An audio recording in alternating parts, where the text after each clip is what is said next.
It's Brian from Winter Garden Yoga, and today we're going to look at a safe way to do side plank. Most times when we do a conventional side plank, we usually have one or two main options. One option is to come up to side plank this way. You may or may not bring your hand up, and that's fine, but you can see that puts your wrist, elbow, shoulders at risk for strain. It's not necessarily bad, but if you have an existing wrist, elbow, or shoulder issue, this is not the way to train a side plank. So the second common variation would be a forearm version here, whether you bring your arm up or not. But again, if you have shoulder issues, that may not be the way to train side plank. So when you're ready, grab a yoga block or a pillow, something that'll support your skull in a nice way, and come on back and let's look at a way to train side plank safely.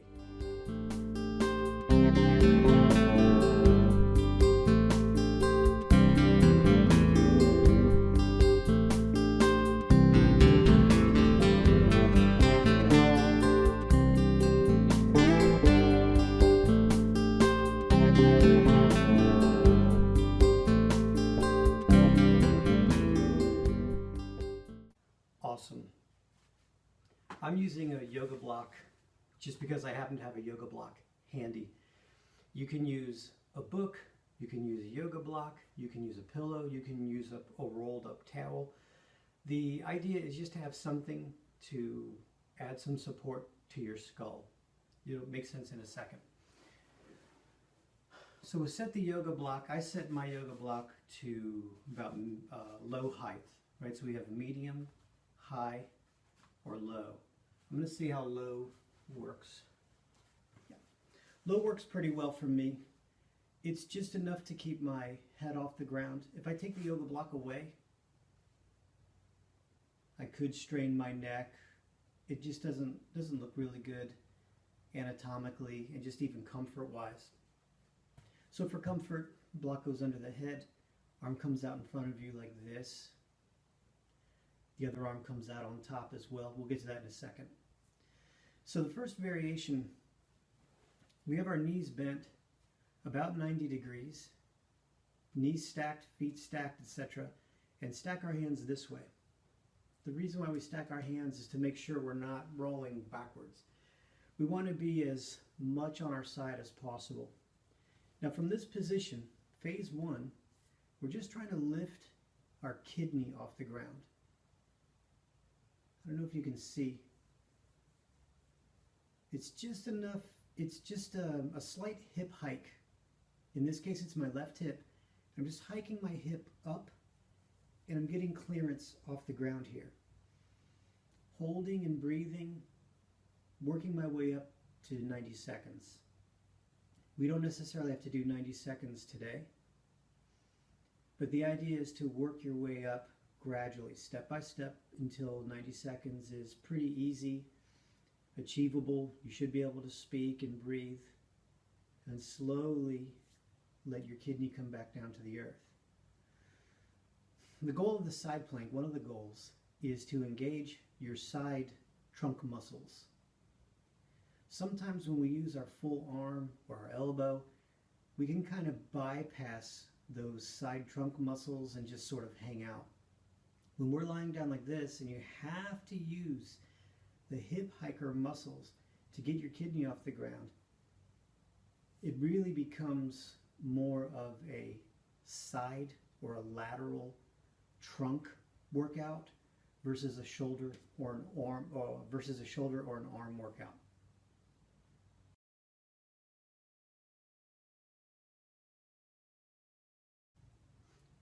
Now phase two is similar. We'll get into the same position, but this time we're going to try to take our hips off the ground. So same thing, lie on your side, doesn't matter which. Support your skull, knees bent, hands stacked. Now hopefully this time you'll be able to see. I'm going to try to get my hips up off the ground. So there's a little more space. I can get my hand under my thighs, under my hips, and under my kidney.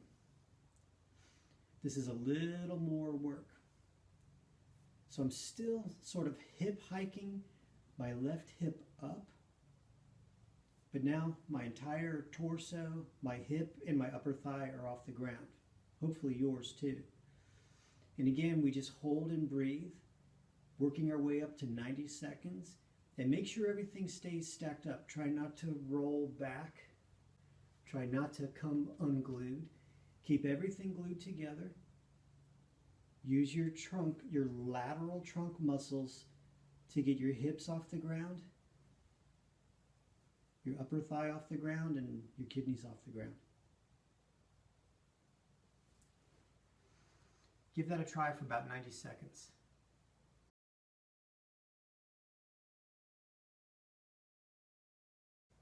And now finally, phase 3. Phase 3 is where we're going to lie on our side with our legs extended. And the goal is to try to lift the upper thigh, hip, and pretty much the entire side body off the ground. This can be challenging. So make sure you go through phase 1, hold for 90 seconds. Phase 2, hold for 90 seconds. And then phase 3. Try not to rush the process. Here we go. Lie down on your side. Support your skull. Hands out in front of you. This time we'll extend the legs. Even while you're lying on your side with your head supported by your yoga block or whatever, it should feel as if you're lying sort of like on the top of a fence. Shouldn't be rolling back or tipping forward. Just right shoulder, hip bones, knee, ankle bones. From this position, do your hip hiking, and you get everything up off the ground, thigh, hips, side body, etc. Hold and breathe. Hold and breathe. We're trying for 90 seconds and steady breathing. If we do this correctly, you're not going to need the yoga block. I'm not pushing my head into the yoga block. It's just there for a little bit of extra support. Gently come down and come on up to a seated position.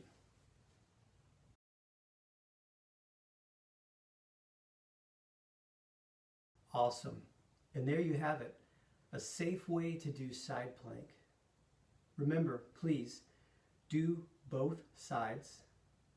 I know I only demonstrated one side, but please do both sides. Please gradually work your way up through the process. When phase 1 seems real easy and doable, you can breathe. You might even be able to converse, get a couple of sentences out. Try phase 2. When phase 2 feels easy breathing, you're not struggling, you might be able to get a few words out or a complete sentence, try phase 3. Remember to keep the work more or less in your lateral trunk muscles. Don't push your head into the yoga mat. Try not to push your shoulders into the ground. Your shoulders just there kind of as a stabilizer. The work is trying to take place here, more or less. Give it a try. Let me know what you think. Personally, I think this is a great way to practice side plank without worrying about your wrist, elbow, or shoulders. Let me know what you think in the comments. Please share, please like, please subscribe. Go forth and be awesome.